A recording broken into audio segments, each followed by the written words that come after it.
السلام عليكم خوتي وخواتاتي، مرحبا بكم معايا في قناتي وقناتكم فوزية تيفي. اليوم ان شاء الله غادي نوجدوا التقليه بطريقه سهله وبسيطه وتنجح معكم من اول مره.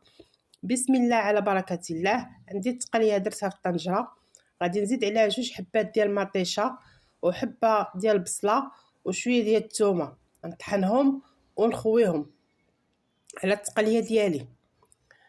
من بعد ما طحنتهم انا خويتهم على التقليه. عندي القزبر والمعدنوس، كنزيد نص معلقه ديال البزار ونص معلقه ديال سكينجبير ونص معلقه ديال الخرقوم بلدي عرق، وعندي نص معلقه ديال التحميره والملحه على حسب الذوق، وعندي الزيت البلديه.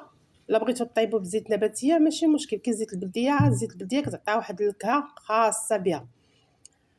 من بعد كنمرق وكنردها على البوطه. من بعد ما طيب ان شاء الله نوريها لكم كيفاش جات.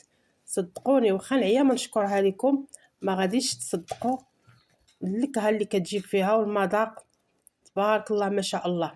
الا تبعتوا الطريقه ما عمركم ما غادي تبقاو تستغناو عليها. ها هي من بعد ما وجدات، شو تبارك الله ما شاء الله كيفاش كتجي عندنا التقليه ديالنا، كتجي معلكه وطايبه. تبارك الله ما شاء الله.